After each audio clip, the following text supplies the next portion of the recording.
Hi, everybody. My name is Rita Crompton, and I am also known as the Inventor Lady. I help inventors get from I have an idea to the marketplace. And we've had a lot of experience over the years with inventors they're more focused on the fantasy than the reality. So one of the things I learned a long time ago from a very smart gentleman is that the secret in life is to not be too greedy. So one of the things I help inventors do is the reality check. And we had one of those over the last couple of days, a couple that we're working through a licensing deal right now. And they wanted to know why 3% instead of 5% on a licensing deal. And then there were some other people involved around them. It's like, well, we can do better if we do it ourselves. No, and no. And there's reasons for that. When you have a licensing, you get paid a royalty check once a quarter. All right. That check is something that you take to the bank and make a deposit. All right. When you are a startup, you constantly go to the bank to take money out or to get money from other people who are trying to help you get this thing teed up. But you're constantly taking money instead of putting money in the accounts. Big distinction. Now, are there exceptions? Yes, there are wildly successful exceptions. The average, we are talking about the average product, the average inventor, right? You are going to get extra disposable income. And for serial inventors, and you have 2 or 3 that you've licensed, yeah, you might get to quit your day job. My suggestion is don't quit your day job, put the money in the bank. All right. So now the difference on that percentage, and when I say the secret in life is to not be too greedy, 100% of nothing is still nothing. And generally you have depleted your bank account, your second mortgage, your 401ks, and the kids' college funds. So when I say don't be too greedy, 5% is money putting into the bank, right? Okay, so that difference then in the 3% and the 5%. When I've got an inventor who's gone out the door, they've got inventory, they've teed up the manufacturing, the licensee frequently will offer the 5%. Because all they're doing is just rolling now the costs and the manufacturing over to their facility. There may be inventory that they're purchasing. Contract manufacturing is all set up. The design work has all been done. There's a lot that's been done. When the licensee has nothing to start with but a rough prototype that was done in the garage, they generally offer 3% because their startup costs now, instead of being $250,000, are $500,000. So you need to keep that in mind. I had one gentleman, the licensee said, we'll give you the 5%, but you get to pay for half the startup. He said, I don't want to pay half the startup. And they go, that's fine. Then you get 3%. So understanding the dance is a big step towards getting a good deal done. When I have inventors who come to me and they say, well, I don't want 5%, I want 50%. You don't get 50%, not unless you're putting in 50% of the upfront costs. And that means now not just 50% of the manufacturing, but 50% of the marketing and 50% of the infringement and 50% of the product liability. 50% means you've got 50% of the agony. So, all right, let's go back to the phrase of the secret in life for inventors or anyone else is to not be too greedy. 5% that you can take and deposit into your account is a big deal. So let's look at it a different way. It really is it's about the money. It's about understanding the track of it.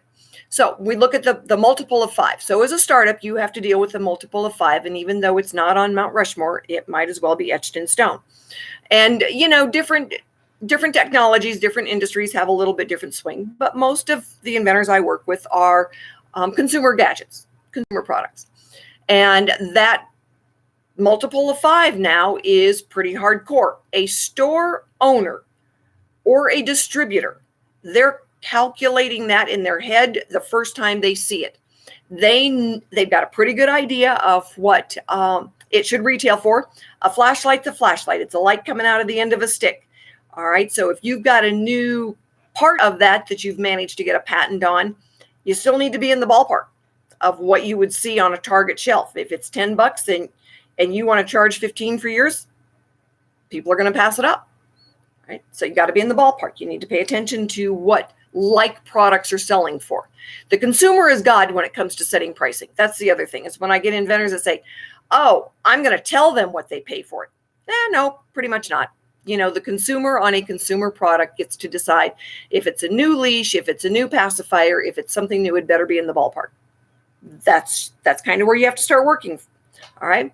So the store is going to sell it for basically $10. They bought it from someone for $5. Usually there's a distributor in there. You can't sell them all yourself. So now distributor pricing becomes another layer in that. If the store bought it for $5, they bought it from a distributor for $2.50. You have to make them, package them, insure them, and ship them, do all your marketing, pay any service providers, and pay any partners, right, on $2. That's it. And for most inventors, that's a deal breaker. Well, the sooner you understand that and you know what to work for, and I get inventors now, they come to me and say, okay, what do I do first? And they start doing now some number crunching. It's like, all right, first thing, let's get an independent search done so that we know that you've got something to work with. Now, before we pull that trigger on filing a full utility patent, we want to know some numbers. Does it have to be in the ballpark of a $10 retail? Well, now we've got some industry experts that we want to check with to be able to decide, can we manufacture it at that point? So they may already, have gone ahead and done a provisional patent application, and we're looking then at being able to really figure out, can we make it and get it to a store shelf for that sweet spot. All right. Now we go out the door with the next step.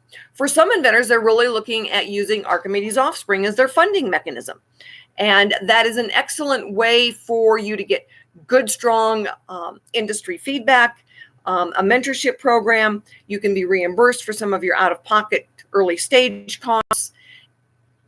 You're not in it alone. And I think that's the really important thing to remember, is so many inventors feel like they're just in it alone. Somebody has fed you this baloney. It's like, oh, you're going to make $1 million. No, you're probably not going to make $1 million. Bully for you if you do, but the reality check, and it's my job to keep you real, is that you probably won't. And it's better to know it sooner rather than later, don't you think? When I talk to somebody that has spent $100,000 and all they've got is a rough prototype and a patent file, it's like, holy mackerel, what have you been doing?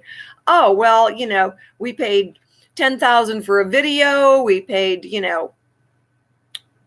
I was talking this morning, somebody had already started paying for the product liability. You don't have anything to sell yet. Why are you paying for product liability insurance? All right, so it's my job to keep your feet firmly planted on the ground, tell you when it's time to spend money, make sure that you're within a reasonable realm of what that's going to look like, so you don't overspend on any particular area, and say, here's your next steps. So as we go through this process of the secret in life is to not be too greedy and don't drink the inventor Kool-Aid, it's my job to keep the parameters set, keep you on the right track, help you answer the next set of questions. So shoot me an email, watch my blogs, get in there and look at the resources on the Inventor Lady site. There's a link to the Inventor's Galaxy Guide. There's a link to Archimedes' Offspring. Education. All right. Take the time to learn before you pull that first trigger, and we'll be successful together.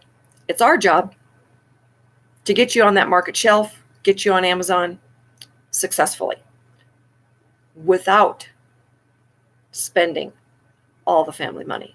So give me a call. I will have another video for you tomorrow. And until then, good luck with the inventing. And remember, the secret in life is to not be too greedy.